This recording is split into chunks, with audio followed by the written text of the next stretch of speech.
날씨가 추운데 이렇게 참석해 주셔서 감사합니다.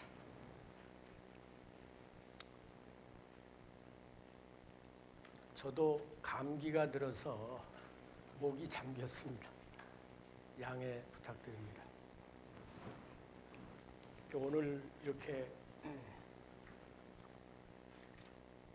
강추위에도 불구하시고 참석을 해준 여러분들은 특별히 이름을 하나 새로 붙여드려야 될 것 같은데, 논어에 보면 그런 말이 있습니다. 세한연후에 지송백지 후조라. 왜 추사 김정희 선생이 세한도를 그렸잖아요. 거기에 쓴 글이 세한연후에 지송백지 후조라. 그래서 그 이름을 세한도라 하는데, 그 말을 추사 김정희 선생이 처음 한 말이 아니고 원래 논어에 있는 글입니다. 그러니까 날씨가 추워지면 송백이 최후까지 푸르른 푸르름을 간직하고 있다는 것을 안다. 봄이나 여름에는 산천초목이 다 푸르르니까, 예? 송백이나 다른 잡초나 잡목이나 구분이 안 되죠. 근데 오늘 영하 20도 추위에 여기 나오신 여러분들은 한사모의 송백회원이다. 저는 그런 이름을 붙여드리고 싶습니다.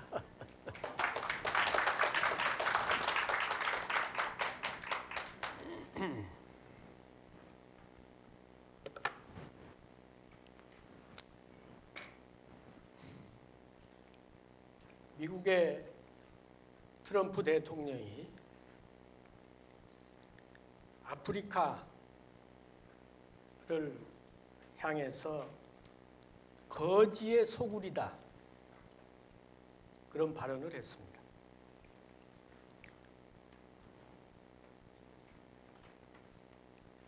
그런데 무세베니 우간다 대통령이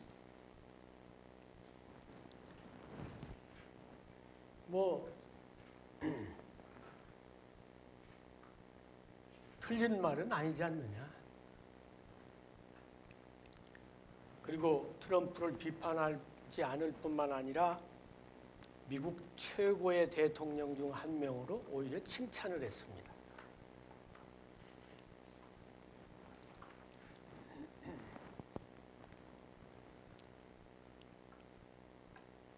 아무리 가난하다고 하지만 세계에다 대고 거지의 소굴이다. 이거는 남의 나라의 국격을 떨어뜨리는, 자존심을 짓밟는 얘기 아닙니까? 그건 지도자로서 바람직하지 않은 말이죠. 표현이.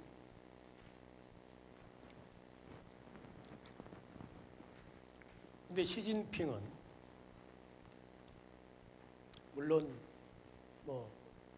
어제 한 얘기가 아니고 지난해 한 얘기입니다만, 한국은 역사상 중국의 일부였다, 이런 반응을 했습니다.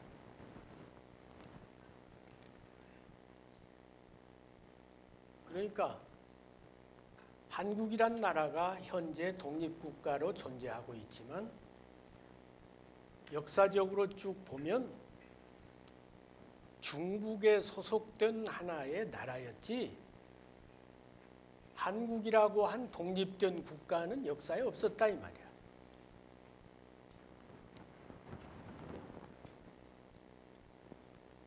그러니까 트럼프가 아프리카 못 사는 나라를 향해서 거지 소굴이라 한 발언은 그 나라의 국격을 손상시켰다면, 시진핑의 발언은 국본, 근본 본체 말이야. 나라의 뿌리. 국본을 뽑아버린 거예요, 이게. 국격을 무너뜨린 것보다 국본을 무너뜨려 버린 것에 훨씬 더 가혹하고 잘못된 발언입니다. 또 우간다 대통령 말과 같이 그것은 솔직해서 좋다. 못 사는 걸 못 산다고 한 거니까 사실이란 말이야. 잘 사는 나라를 못 산다고 한 거 아니잖아. 그러나 시진핑의 발언은 역사적으로 우리가 언제 중국의 일부가 된 적이 있습니까? 더구나 시진핑이 말하는 내용의 핵심이 이 한반도를 말하거든. 한반도가 역사상에서 중국 땅이었다 이 말이야. 그런 기록이 과연 있느냐 이 말이야. 그게 사실이냐 이거야. 진실이냐 이 말이야. 그걸 문헌적으로 증명할 수가 없으면 그건 진실이 아닌 거지.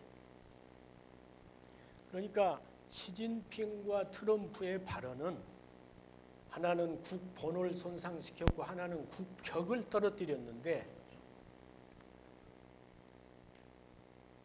트럼프는 사실을 이야기한 거예요. 그러나 시진핑은 거짓을 이야기했다 이 말이에요. 그 차이가 있다는 걸 우리 대한민국 국민은 알아야 된다 이겁니다.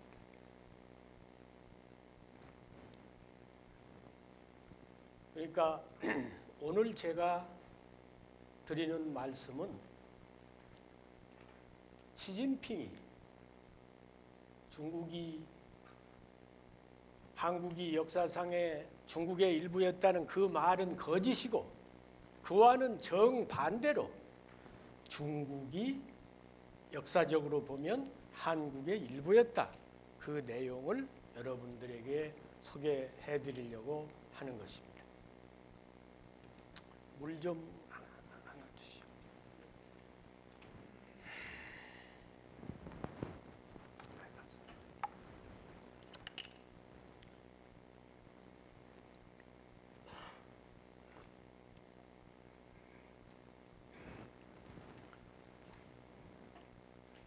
이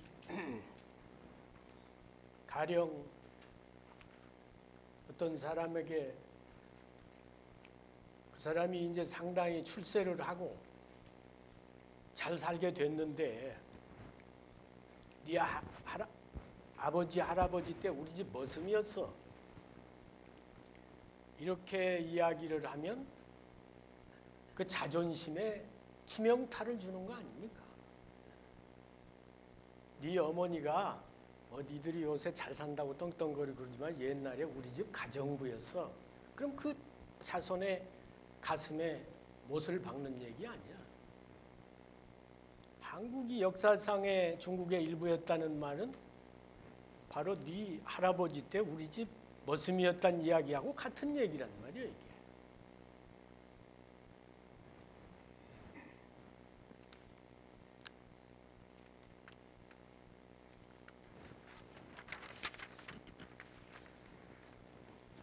그런데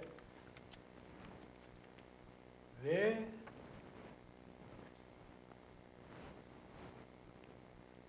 시진핑이가 그런 얘기를 하느냐? 그거는 시진핑에게도 문제가 있지만 우리 역사학계에도 문제가 있는 겁니다. 현재 교과서에도 문제가 있는 겁니다. 그러면 현재만 그러냐? 그렇지 않습니다. 조선조 500년 동안에도 그랬습니다. 신라 이후에 신라가 그 강대한 고구려와 백제를 무너뜨리기 위해서 당나라와 손을 잡았잖아요. 응? 그래서 당나라 이후에 우리가 중국의 눈치를 봐야만 하는 그런 식으로 그 중국과 우리나라의 관계가 바뀌었다 이 말이에요.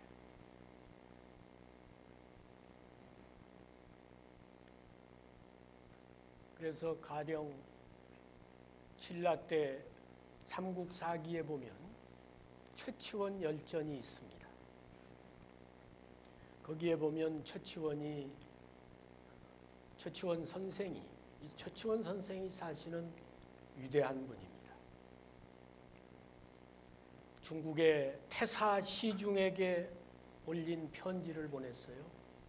그 요즘 말하면 중국의 황제는 아니지만 2인자, 3인자쯤 되는 사람에게 보낸 글에 이런 내용이 나옵니다. 고려 백제 전생지 시에 고구려와 백제가 전성할 시대에는 강병 100만, 강대한 군대가 100만이었다. 남침 5월하고 남쪽으로는 오나라와 월나라를 침략하고, 오나라는 지금의 강소성에 있었고 월나라는 절강성에 있었습니다. 그 5월 동주란 말이 같이 붙어 있었어. 오나라, 월나라. 강소성, 절강성이 붙어 있잖아요. 고구려 백제가 남쪽으로 오나라, 월나라를 침략했고, 부교, 유연, 제로라 북쪽으로는 유주, 연나라, 제나라, 노나라를 뒤흔들었다. 유주는 지금의 북경시 일대를 유주라 합니다. 옛날에 유주라 그랬어요. 그리고 연나라는 하북성 그 남쪽에 역수유역에 연나라가 있었습니다. 그 제나라는 산동성의 동쪽에 있었고, 노나라는 산동성의 서쪽, 서남쪽에 있었습니다. 그러니까 산동성, 하북성 이 일대를 고구려와 백제가 다 그 뒤흔들었다. 이런 말을 최치원이 자기가 혼자 뭐 낙서해 놓은 글이 아니고 중국의 당나라 그때 당시에 2인자에게 보낸 편지에 그런 내용을 썼다 이 말이에요. 그러니까 신라 때까지만 해도 고구려 백제가 강대한, 그러니까 중원이라는 그 당나라가 있고 고구려는 그냥 저 압록강의 변방의 조그마한 나라가 아니라 중국 대륙이라고 하는 이 땅덩어리에 고구려와 당나라가 같은, 지금 중국과 미국이 두 강대국으로서 있듯이 그때 당시에도 고구려와 당나라가 같은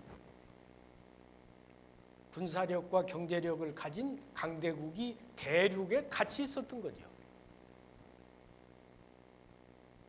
그러니까 고구려는 저 압록강 유역 부근에서 왔다 갔다 한 조그마한 나라고, 당나라는 대륙을 혼자 지배한 나라가 아니라 고구려 때까지만 해도 대륙이 우리 조상인 그 고구려가 당나라하고 같이 양강구도로서 대륙의 주인이었다 이 말이지. 그러니까 수양제가 100만 대군을 몰고 와가지고 고구려한테 성 하나도 못 뺏고 그냥 망해버렸잖아요.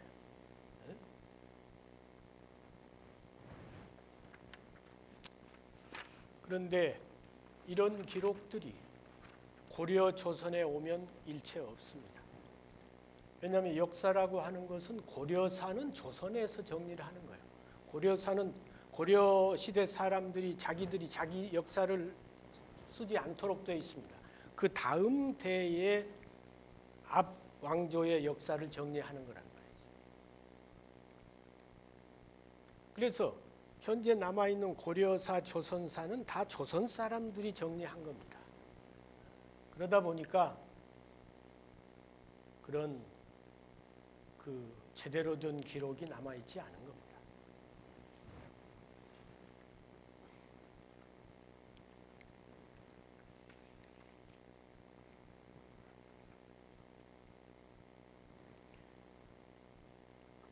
여기 오늘 그 준비된 유인물에 그걸 일단 펼쳐놓고 보십시오.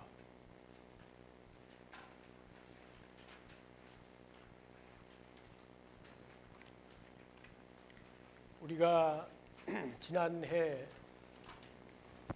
시진핑이 한국은 역사적으로 중국의 일부였다라는 그런 발언이 나왔을 때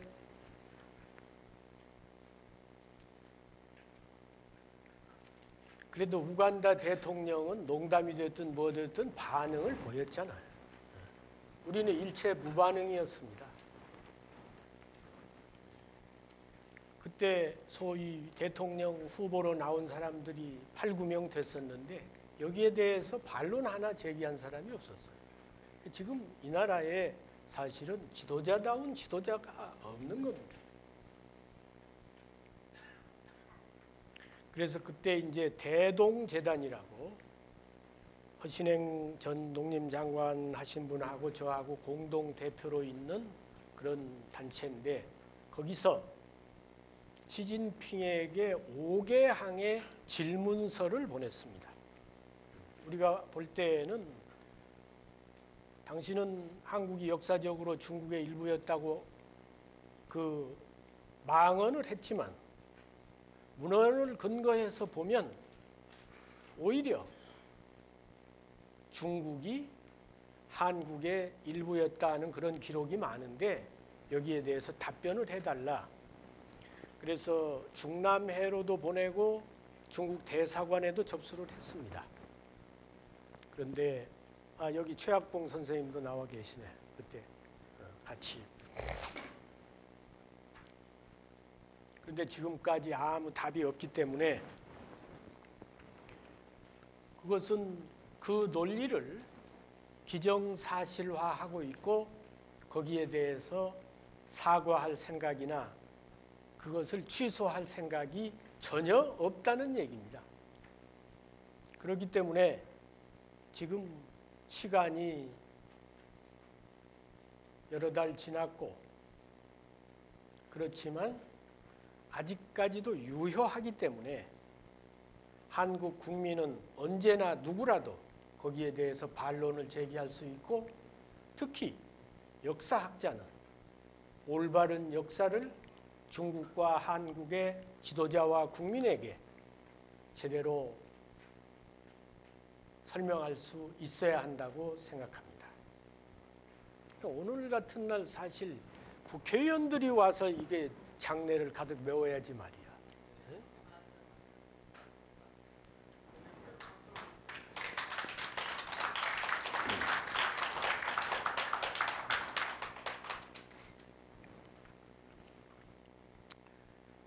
우리는 그동안 우리 첫 국가 단군이 세운 고조선이 대동강 유역 평양에 있다고 그렇게 알아왔습니다. 그러나 이성계가 세운 조선은 대동강에서 세운 게 맞습니다. 그러나 우리 국조 단군 할아버지가 세운 고조선은 대동강 유역에서 세운 것이 아니라 발해만 부근에서 세웠습니다. 발해만이라고 하는 곳은 어떤 곳입니까? 이 발해라고 하는 중국 북쪽에 바다가 있는데 그게 이제 중국이라고 하는 건 섬서성, 하남성을 중심으로 볼 때 북쪽에 있는 바다는 발해밖에 없어요. 그래서 북해 또는 발해라고 합니다. 산동성 쪽에 있는 건 동해라 그러죠. 지금은 뭐 황해라는 이름까지 씁니다만 역사상에는 황해라는 이름은 없습니다. 동해, 북해 그렇게 되어 있어요.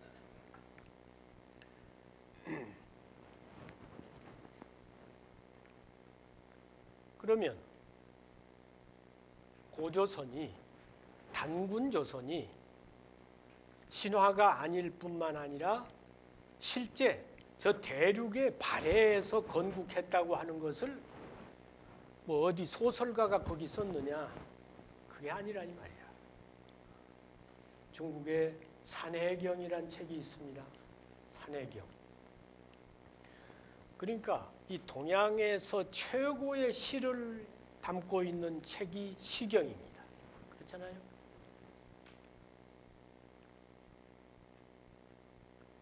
이제 모든 동양의 시는 그 시경을 원류로 해서 뭐 두보, 백낙천, 이태백, 뭐 서동파 이런 사람들이 거기 이제 원류는 시경에 두고 있는 거예요.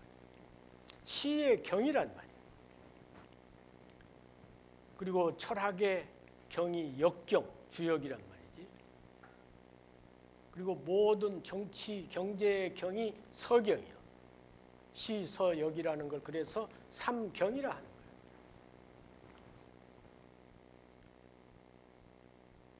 그러면 산해경이란 책이 있어. 산해경, 산과 바다에 대한 경.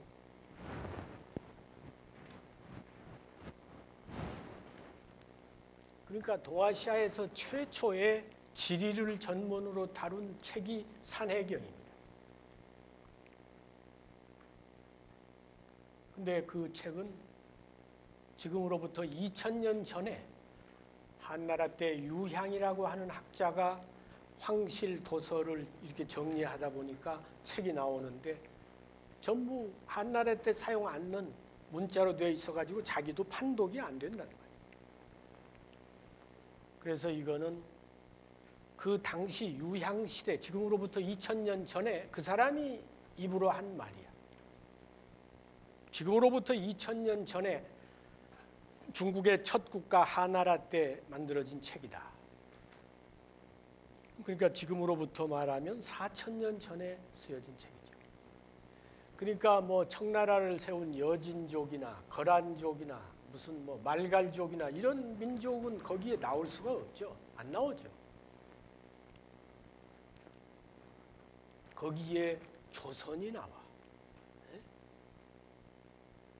근데 그 조선이 북해지우 유국한이 왈 조선이라 여기 쓰여 있습니다.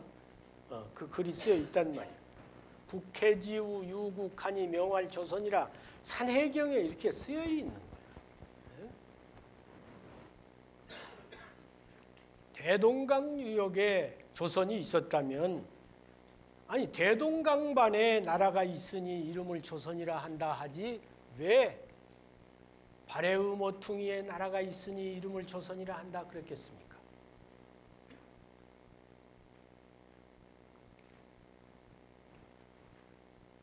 그러니까 태조 이성계가 대동강 유역에다 세운 나라는 지금으로부터 한 600년 전에 세웠잖아. 산해경은 지금부터 4000년 전의 책인데 거기에 조선이 나오니까 고조선은 4000년, 300년 전에 세웠다는 말이 맞는 거 아니에요? 에? 또 대동강 유역에 있었던 게 아니라 저 발해의 모퉁이에 있었단 말이 맞는 게 아니냐 이거야. 지금 대한민국에서 태어난 내가 뭐 옛날에 우리 고조선의 영광을 오늘에 되새기기 위해서 이렇게 만들어낸 게 아니잖아.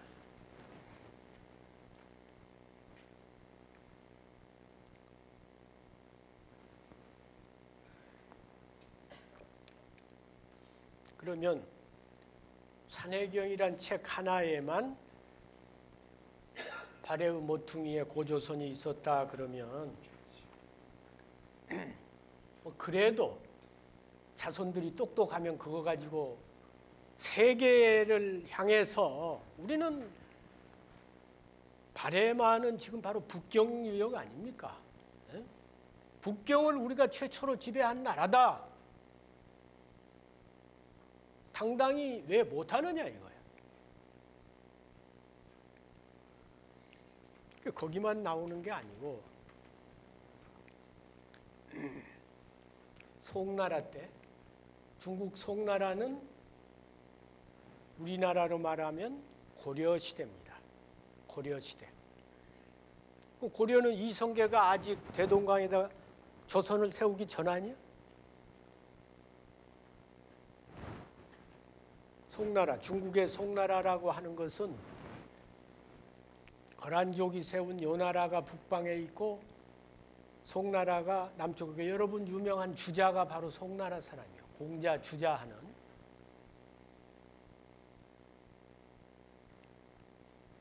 그리고 이제 동북지방에는 고려가 있었다 이 말이지. 그 이시조선은 아직 태어나지도 않았어요.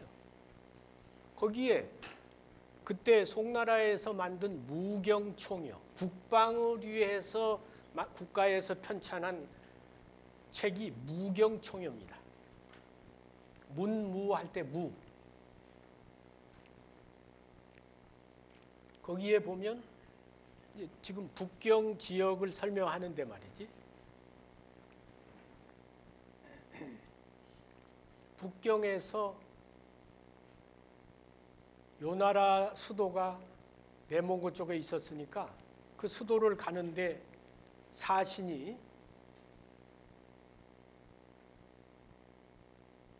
북경을 지나서 조선하를 지나서 고북구를 거쳐서 간다. 이런 기록이 나와. 그러니까 조선하, 하자는 물하자, 황하라고 할 때 물하자, 강 말이야. 예? 강 이름이 조선하예요.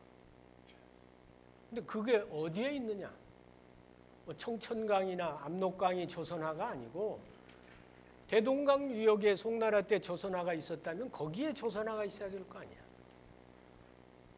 근데 이쪽에 이성계 조선이 아직 생기기 전인데 북경 위에 그 강 이름이 조선하라 이 말이야. 응? 거기가 바로 발해의 모퉁이요. 북경이라고 하는 게 발해의 그 모퉁이에서 조금 북쪽으로 올라가면 북경이거든. 거기에 고조선이 없었으면 왜 강 이름이 조선하냐? 그렇잖아요.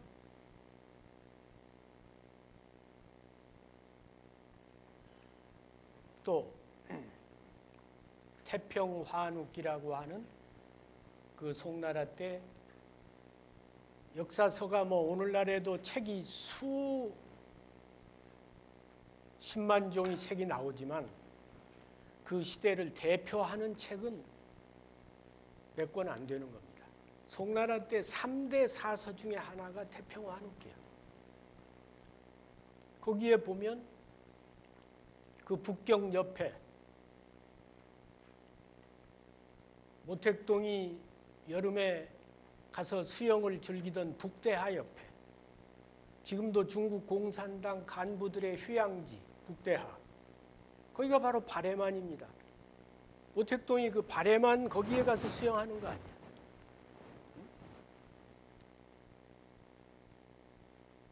아까 조선하가 있었다고 한 그 옆에 거기에 조선성이 있다 그런 기록이 나온단 말이야.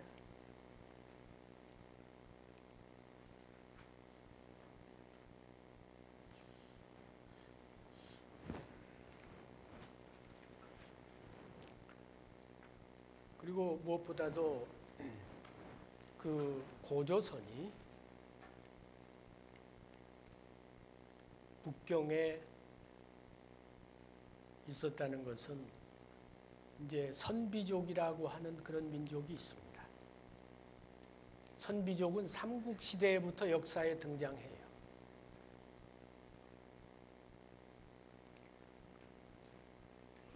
근데 그 선비족 모용황이 중국의 그 북경 지방에서 건국을 했는데 삼국시대에 그 모용황하고 같은 일가 모용은이 그 사람도 살아서는 아주 활약을 많이 한 사람입니다. 그 사람 비문이 한 1500년 시간이 흘렀는데 지금도 전해옵니다. 함양박물관에 가면 그 비가 지금도 보존이 되어 있습니다. 밖에 안에 안 넣어놓고 밖에다가 지금도 세워놨더라고요. 제가 가서 확인을 했는데 그 비문에 보면 비문 첫 마디가 그거예요. 조선 건국 고죽 유군. 그 모용은 비문에 조선 건국이란 말이 거기에 나오는 거예요. 그러니까 아까 발해의 모퉁이에 나라가 있으니 이름을 조선이라 한다 그랬는데 그건 4,000년 전의 기록인데 1,500년 전에 오영훈 비문에는 그 발해 지역 거기에서 조선이 건국을 했다. 그 조선 다음에 백이숙제의 고죽국이 또 거기서 건국을 했다. 그런 기록이 나온단 말이에요.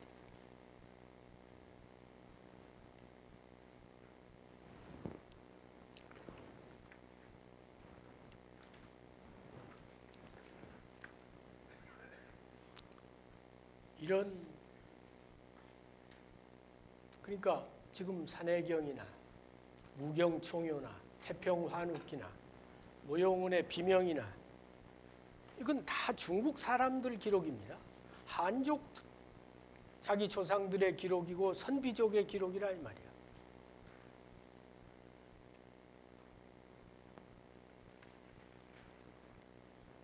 그러면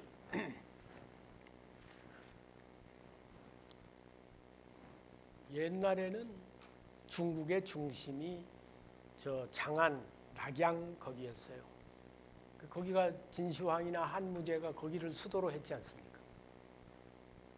근데 지금은 북경이 중국의 중심 아닙니까? 우리 고조선이 최초로 북경의 주인이었다 이 말이야.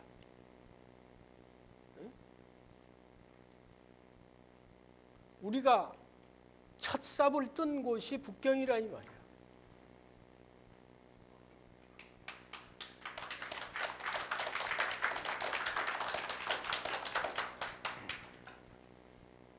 그리고 그 다음에 이제 백이숙제 나라 고죽국이 거기서 건국을 했고 그 뒤에 선비족들이 거기서 건국을 했고 그 뒤에 징기스칸이 몽고족 징기스칸이 중국을 지배해가지고 북경에서 수도를 했고 그 다음에 명태조 주원장이 원래는 남경에서 수도를 했다가 북경으로 옮겨왔고 여진족이 청나라가 북경에 수도를 했어요. 그러면 지금 중국 공산당이 북경에 수도를 하고 있는 것은 불과 70년입니다. 그렇잖아요?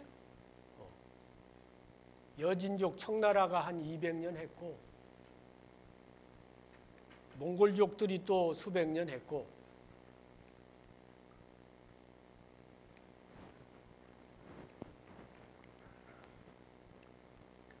그리고 오늘의 이 광활한 중국을 만들어 놓은 것도 한족이 이렇게 만든 게 아닙니다. 청나라 때 만든 거지.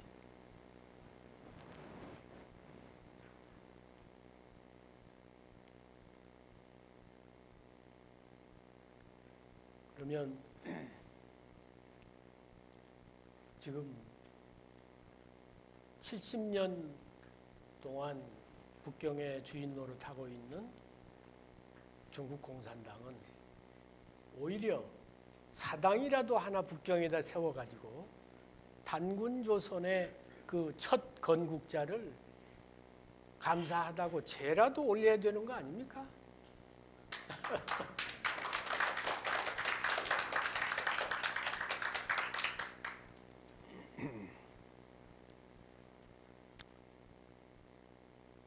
그래서 이런 기록에 따른다면 한국은 역사상 중국의 일부였다가 아니라 중국은 역사상 한국의 일부였다고 말하는 것이 사리에 맞고 한국은 역사상 오늘의 중국을 만든 원류이고 중국 공산당은 역사상 한민족의 뒤를 계승한 아류인 것이죠.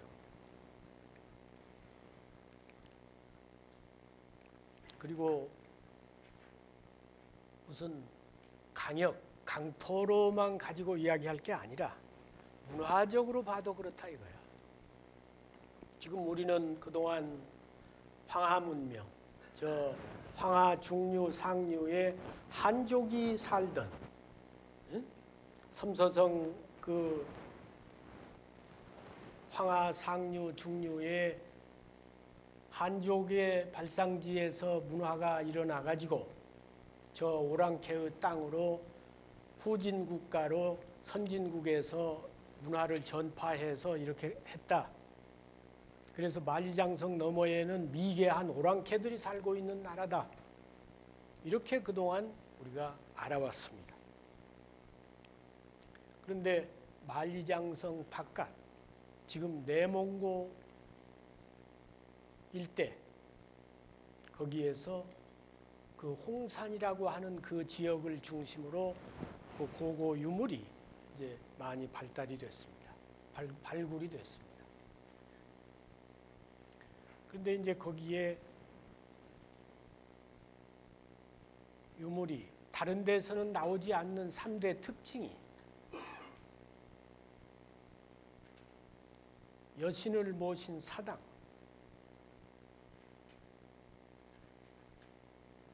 적석청, 돌을 쌓아서 무덤을 만든 거죠. 그리고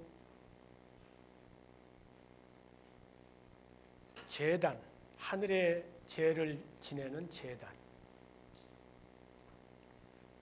그 하늘의 제사를 지낸다. 그거는 이게 보통 원시 사회에서는 문명이 아직 발달하지 않았기 때문에 하늘의 제사 지낼 생각까지 못하는 겁니다. 그런데 하늘의 제사를 지낸다고 하는 것은 문명이 상당히 발달했다는 거지. 또 자기 조상의 사당을 세워서 모신다. 이것도 문명이 발달한 다음에라야 생각하는 문제예요. 또 사람이 죽은 뒤에 묘를 쓴다. 이것도 문명이 발달한 뒤에란 말이야. 그것은 그런데 그 문명이 지금으로부터 5,000년 전의 유물이야. 그럼 5,000년 전에 건국을 했다는 그런 기록은 없어요. 그러면 이게 바로 건국하기 바로 그 전야의 유물이다 이렇게 보는 겁니다. 그런데 그런 사당이나 무덤이나 제단이나 이런 것이 어느 한 지역에 중심을 해서 나타나는 것이 그 중국이 땅덩어리가 넓지만 다른 곳에서는 그런 유물이 나타나질 않아요. 그래서 중국 고고학자들이 이것은 건국을 상징하는 유물이다 이렇게 보는 거예요. 그래서 최초로 중국에서 최초로 나라를 세운 곳이 이곳이다 이거예요. 그런데 그 소위 중국 최초의 문명의 발상지로 보는 그 홍산 문화가 발굴된 지역이 바로 발해의 모퉁이.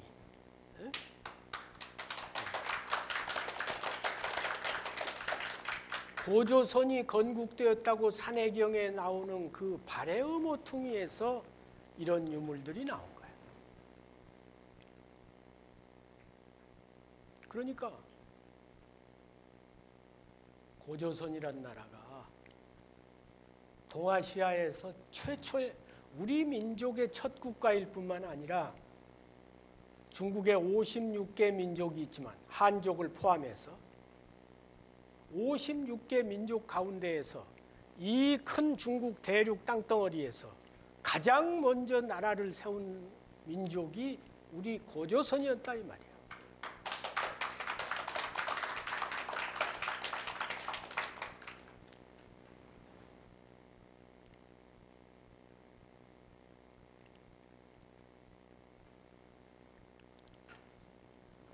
근데 제가 감기가 들어가지고 좀 힘있게 안 돼.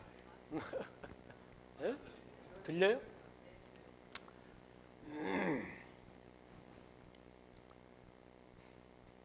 그러면 왜 발해의 모퉁이에서 동아시아의 첫 국가 고조선이 아니 그 대륙이 넓은데 말이야. 왜 첫 국가가 하필이면 발해에서 건국이 됐느냐? 그걸 우리가 설명할 수 있어야 됩니다. 우선 풍수 지리적으로 볼 때에도 중국이 땅덩어리는 넓지만 저 서쪽으로 가면 전부 황토 고원이어가지고 쓸모가 없어요. 바다도 없고 또 토질은 황토여가지고 농사짓기도 아주 불편합니다. 먼지가 많이 나고 그 사람들은 그 흙에다가 흙이 찰흙처럼 되어가지고 땅에 동굴을 파고 살잖아요. 섬수성이가. 그런데 가장 농경지로 적합한 곳이 바로 바레만 그 지역입니다. 거기는 황토도 아니고 모래도 아니고 모래와 흙이 적당히 섞인, 그래서 이 철기가 발달하기 전에도 농사를 지을 수 있는 곳이 그 지역이에요. 그 지역이.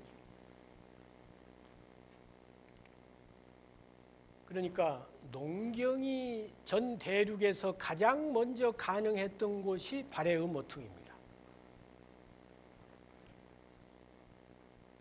또 그 발해의 모퉁이는 북쪽으로 올라가면 내몽고 초원 아닙니까? 그러니까 마음대로 수렵을 할 수가 있어. 그리고 남쪽으로 내려가면 발해니까 바다에서 어렵을 할 수가 있다 이거예요.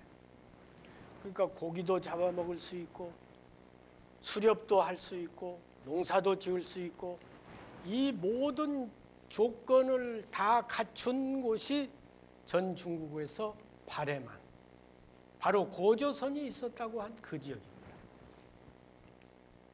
그러니까 여기서 먼저 선진 경제가 일어날 수밖에 없죠. 그러니까 치우가 최초로 병기를 만들었다고 하는 것이 바로 그 지역이야.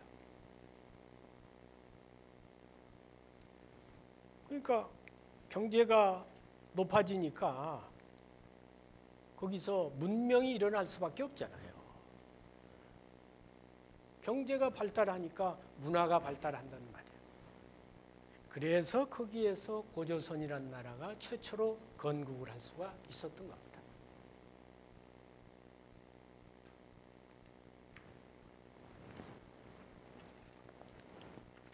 그러니까 그동안에는 문명의 발상지가 저 황하 저쪽에서 와가지고 동쪽의 오랑캐들한테 전해주었다 그랬는데 지금 만리장성 밖에 오랑캐들 땅에서 최초로 건국을 한 게 나오고 최초의 문화, 가령 예를 들면 용 같은 게 있잖아. 봉황 이런 게 있잖아.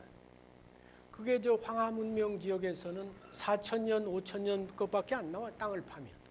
여기서는 7,000년, 8,000년 전에 유물들이 나오는 거예요. 그러니까 여기에서 선진 문화가 저쪽에 황하 쪽으로 전해갔다 이 말이지. 그래서 문명의 발상지가 황하 쪽이 아니라 발해만이었다 이거야. 그 발해만에는 무슨 민족이냐? 홍산 문화는 5,000년 전이니까 아직 우리 고조선이 있기 전입니다. 그때는 이제 동이족 중에 그 조이족이라고, 세조자, 동이란 이자 조이. 그러니까 새를 토템으로 하는 민족. 그걸 조이라 그랬어요. 그 한족들은 새를 토템으로 하지 않습니다. 우리 민족이 새를 토템으로 했어요. 고구려의 삼조고, 백제 그 금동 향로에 보면 봉황새가 위에 있잖아요.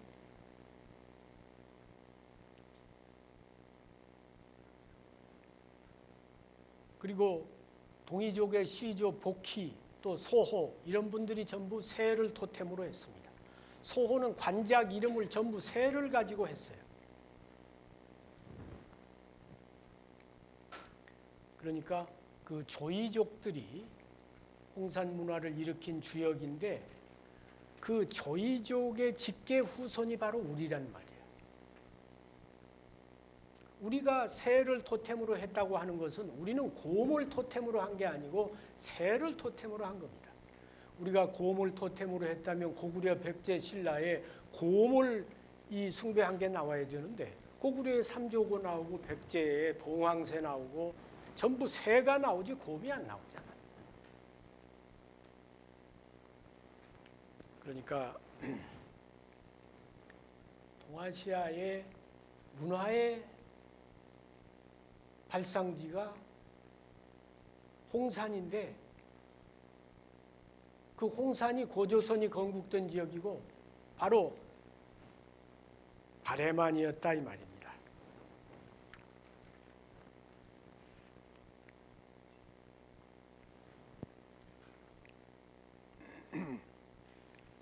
그러니까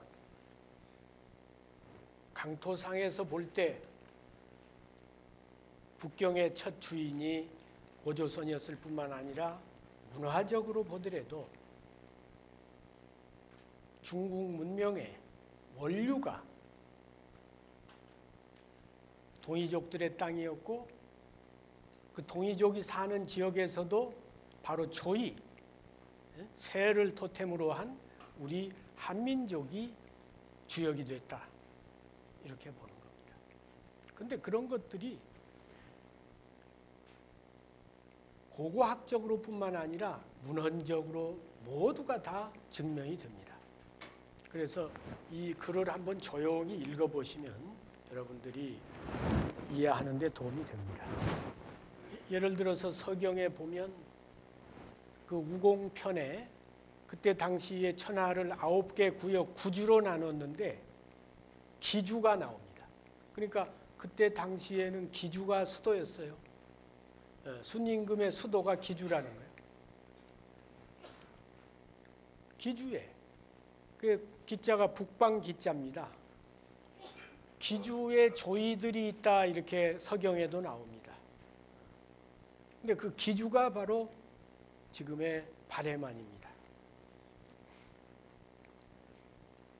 그리고 이 문명과 문화의 상징에서 아주 중요한 요소를 차지하는 게 문자입니다.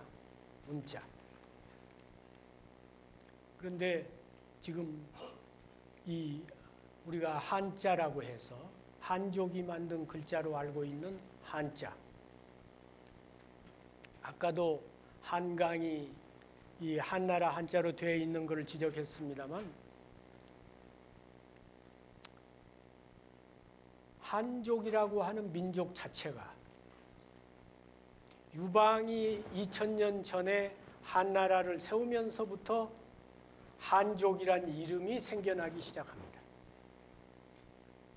2000년 이전에는 유방이 한나라를 세우기 전에는 한족이란 명칭이 없었죠.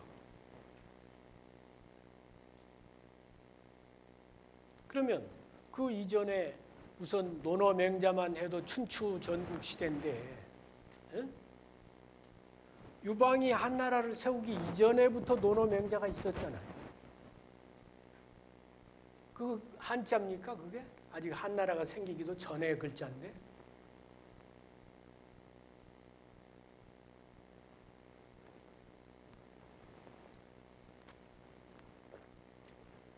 우선 문헌적으로 한자를 누가 최초로 만들었느냐? 복희 씨가 조석애라 해서 글을 창조했다고 문헌에 나옵니다. 복희가. 그리고 고고학적으로 보면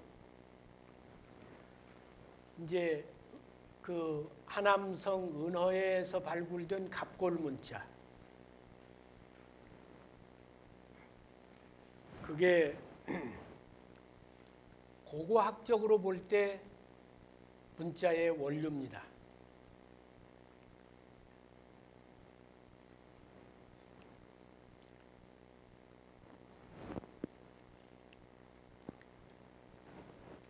그래서 이제 갑골 문자가 은나라 문자가 한자의 원류고 또 은나라는 중국의 한족의 나라고 그동안 우리가 그렇게 알아왔지 않습니까? 근데 우선 은나라가 이제 주나라는 중국 한족의 나라가 확실합니다. 서주 하은주하는 서주. 왜냐하면 서주는 그 문왕이 이름이 희창이고 아들이 희발이고 주공은 희단입니다. 근데 황제의 성이 희거든요. 근데 서주는 전부 성이 희입니다. 계지 피자. 그러니까 이 주나라는 중국 황제의 후손이 맞아요. 희창, 희발.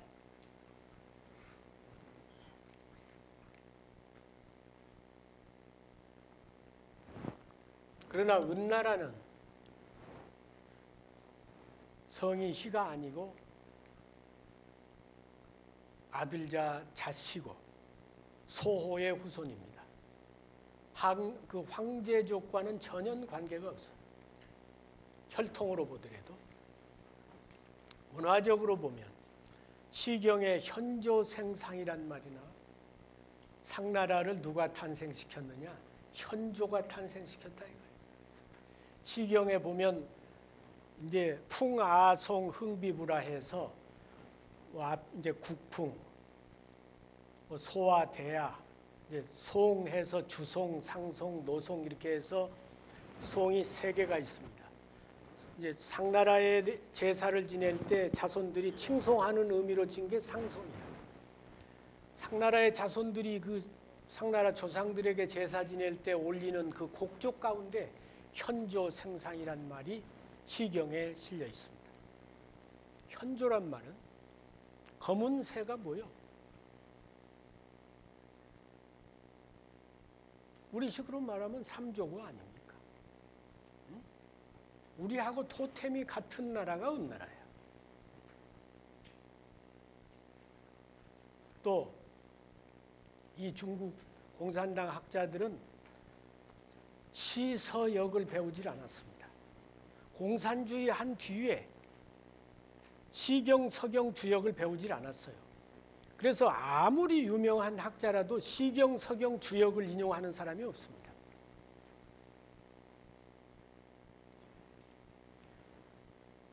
서경에 보면 주유, 억조이인이라 그 말이 나와. 걸주는 억명, 조명의 동이족을 거느리고 있다. 주는 은나라의 마지막 왕입니다. 그 은나라는 백성들이 전부 동이족들이라 이 말이야.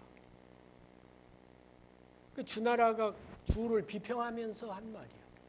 저 주는 동이 백성들을 억만 명이나 데리고 있고 나는 10명의 똑똑한 신하밖에 없다. 그렇지만 억만 명이나 있지만 저것들은 마음을 각자 이심이덕 하기 때문에 우리 10명이 마음을 합치면 저걸 이길 수 있다. 그런 내용이 나와. 은나라가 동이족이라는 확실한 그거보다 더 확실한 증거가 어디 있습니까? 은나라는 우리하고 같은 민족입니다. 그러니까 갑골 문자도 물론 동이족이 만든 글자입니다만 2005년도에 그 새로운 문자가 중국에서 발굴이 됐습니다. 그 산동대학의 고고미술연구소 소장 유봉군 교수라고 그분이 이제 연구를 해서 발표를 했는데 그걸 글자 이름 자체를 동이문자라 그랬어요. 동이문자. 왜냐하면 그 내몽고 적봉시 지역이나 그 산동성 지역이나 이 지역에서 발굴됐는데 그 지역은 전부 중원이 아닌 동이족들이 살던 지역이란 말이야. 동이문자라고 그랬어요. 그런데 그 문자는 갑골 문자는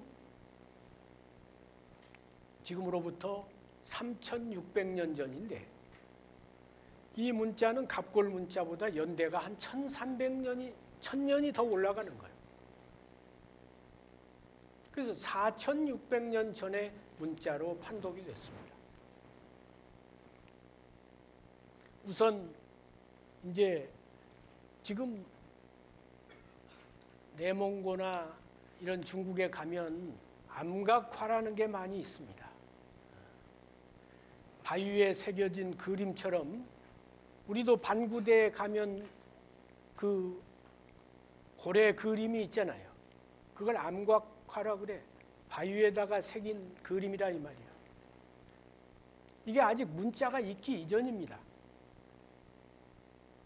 그리고 문자 비슷하게 생긴 그런 그림도 아니고 글자도 아닌 그런 것들이 서로 발굴이 되는데 지금까지 판독이 된 게 없어요. 그런데 이 동이 문자는 현재 이미 판독이 된 글자만 100자가 넘습니다. 그래서 이거는 문자가 확실한 거예요. 근데 이 사람이 처음엔 동이 문자라고 발표를 했다가 나중에 이제 문자 이름을 골강문이라 뼈에다가 새긴 글자라고 문자 이름을 바꿨어요. 그러니까 아마 지금 한족이 중국의 주인인데 동이 문자라 그러면 중국의 최초의 4600년 전의 문자가 동이족이 만든 문자다 그러면 그것도 홍산 지역에서 홍산 문화가 나오니까 그걸 전부 이제 한족 조상들을 그리 가져다 놓듯이 이 사람들이 이제 문자 이름도 동이 문자라고 하지 말고 골강문이라 이렇게 바꿨어. 그런데 그 사람이 동이 문자라고 이름을 붙인 그 문자가 발굴된 그 지역이 내몽고 적봉시하가 홍산 문화가 발굴된 그 지역, 산동성 동쪽, 그게 다 고조선 발해의 모퉁입니다. 발해의 모퉁이라는 게 이 내주만, 산동성 내주만, 발해만, 이게 다 발해의 모퉁이거든요. 그러니까 문헌적으로 그 문자의 기원을 보면 복희가 문자를 창조한 사람인데 복희가 동이족의 시조고 또 은나라 그 갑골 문자도 동이족이 만든 거고 또 그 뒤에 갑골 문자보다 1000년이 역사가 더 깊은 문자가 발굴됐는데 그건 아예 이름을 동이 문자라 그랬는데 그 발굴된 지역이 한족들의 발상지, 한족들의 중심지 저 섬서성이나 황하, 상류나 중류가 아니라 고조선이 건국을 했던 그 지역이었다 이 말이야. 그러니까 고조선 시대에 4300년 전에 건국을 했다면 뭔가 문자가 있었을 거 아닙니까? 그러니까 지 사람들이 지금은 골강 문자니 동이 문자니 하지만 사실은 그것이 고조선 문자였다 이거야. 저는 그렇게 봅니다.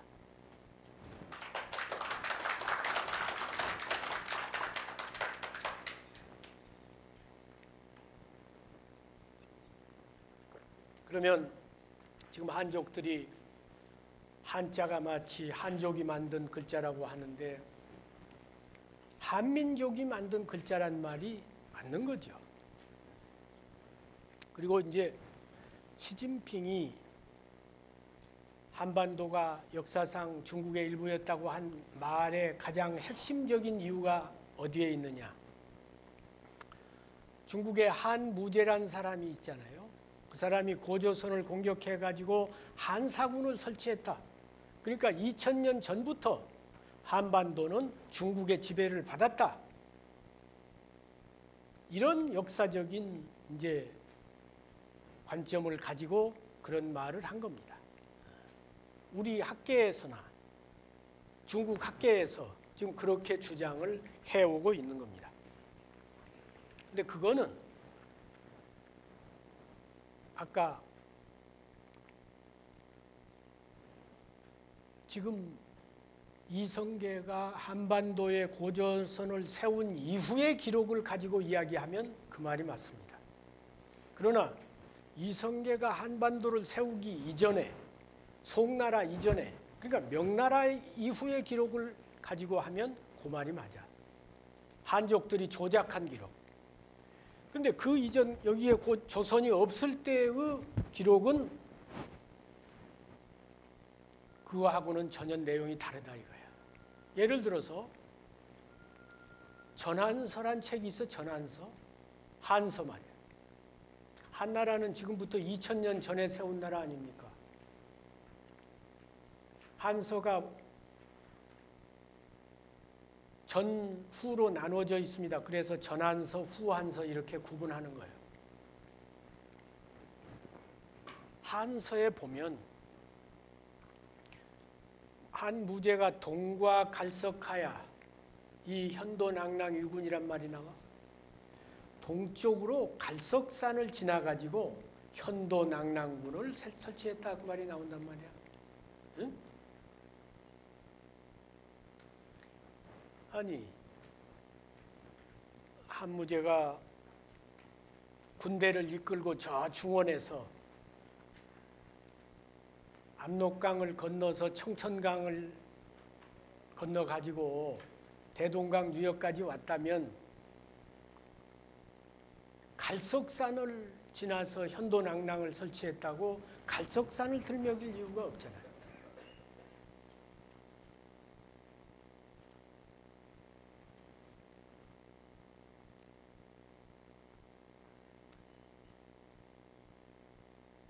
지금 만일에 이병도 씨는 청천강이 고조선과 한나라의 국경선이었다 이렇게 보는 거 아닙니까? 응? 청천강이. 그래가지고 청천강을 넘어와서 그 지역을 다 빼앗아 가지고 한반도를 중심으로 한사군을 설치했다고 하는 거 아니야? 그러면 백두산을 지나서 압록강을 지나서 뭐 청천강을 지나서 이렇게 말해야지 왜 갈석산을 지나서 낙랑군을 설치했다고 말했겠느냐 이 말이지. 그리고 또 전한서 유현열전에 보면 한무제가 동쪽으로 조선을 정벌한 이유는 흉노의 왼팔을 자르기 위해서였다. 그러니까 이제 유방이 흉노를 치려다가 그때 아주 혼이 났습니다.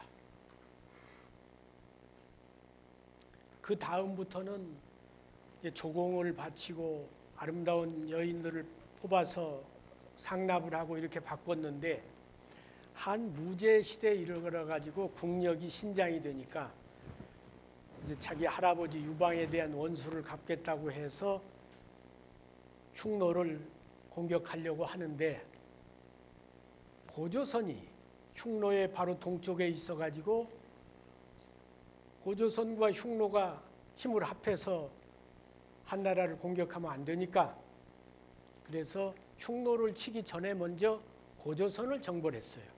그래서 그 내용이 여기 나오는 겁니다. 동쪽으로 조선을 정벌해서 현도낭랑을 일으켜 가지고 흉노의 왼쪽 팔을 잘랐다. 그러니까 흉노라고 하는 이 강대한 몸통을 치기 위해서 먼저 동쪽에 있는 조선을 가지치기를 한 거란 말이에요. 그런데 그때 흉노와 한나라가 만리장성을 두고 서로 대립을 했습니다. 그러니까 지금의 만리장성 밖에 흉노가 살고 만리장성 안에 한족들이 살았어요. 근데 그 만리장성이라는 게 지금 여러분들이 북경에 가면 산해관에서부터 이렇게 쭉 연결되어 있는 그 만리장성이 아니고 그때 만리장성의 동쪽 끝이 어디까지 왔느냐. 이거를 정말 공부를 많이 하지 않으면 알 수가 없습니다. 그렇죠? 그러니까 중국 학자들이 막 만리장성을 갖다가 고무줄 누리듯 하는 거야. 응? 만리장성이 저 뭐 요동까지 왔다, 압록강까지 왔다, 청천강까지 왔다, 별 소리를 다 하는 거예요. 근데 거기에 대해서 한국 학자들이 원전을 봐가지고 만리장성이 어디가 있는지 우리는 우리대로 대응을 해야 될 거 아니야. 근데 그동안 그걸 대응을 한 사람도 제대로 못했어.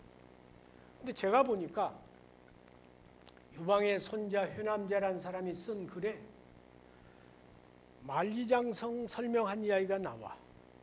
근데 이제 만리장성 요새란 말 있잖아. 아주 중요한 관문. 그걸 9곳에다가 관문을 설치했습니다. 9대 관문. 그런데 동쪽의 마지막 관문이 거용관이야. 회남자에. 그러니까 회남자에는 지금으로부터 2000년 전에 한나라 시대에는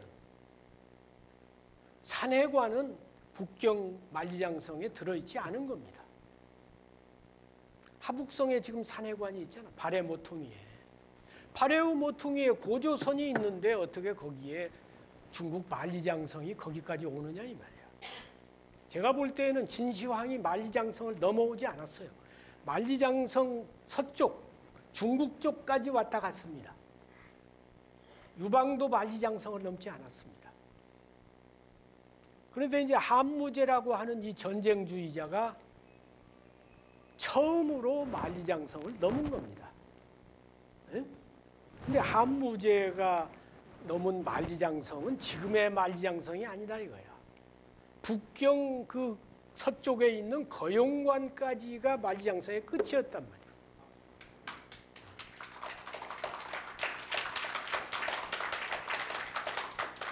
그 발해의 모퉁이에 고조선이 있었다고 한다면 거기에 고조선이 있는데 어떻게 만리장성을 남의 나라에다 쌓을 수가 없는 거 아니야.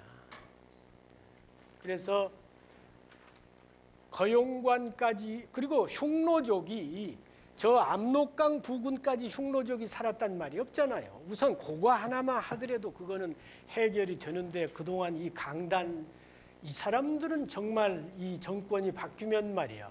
국정농단이 아니라 국사농단 세력으로 해가지고 감옥에 보내야 됩니다. 이 몇 놈 잡아서 이거.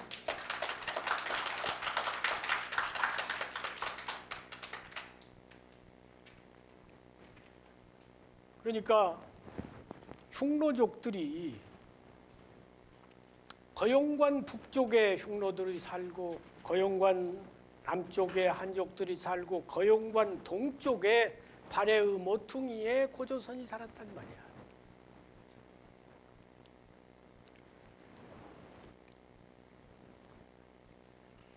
그러니까 회남자의 그 기록에 의하면 고조선이 발해의 모퉁이 그 북경 일대에 있었기 때문에 한무제가 고조선을 멸망시키고 한사군을 설치해가지고 한사군이 선 다음에는 고조선이 없어져 버린 게 아닙니다. 고조선이란 나라가 압록강 유역의 대동강 유역의 조그마한 이런 나라가 아니고 발해만을 중심으로 대륙의 왕자였다 이거야. 응? 산동반도, 요동반도, 한반도가 고조선의 무대야.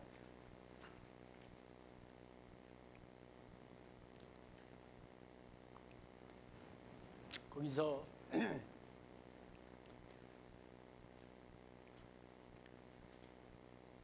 고조선의 그 광활한 강대한 나라의 서쪽 지역의 일부를 침략해가지고 거기다가 소위 말하는 한사군이라는 걸 설치했다는 거죠.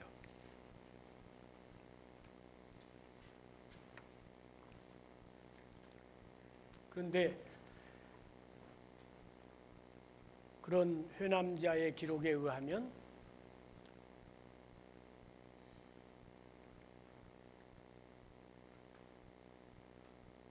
거용관 그 서쪽 그 부근에 한사군이 설치된 곳이다. 그리고 또 무경총회라는 책에 보면은 요수가 한나라의 낙랑현도의 땅에 있다 그런 기록도 나와요. 요수.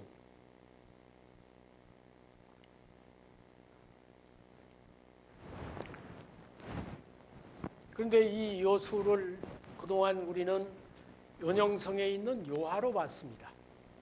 이병도를 비롯해서 중국 학자를 비롯해서 일본 학자 모든 사람이 그렇게 봤어요. 요하를 연영성의 요하로.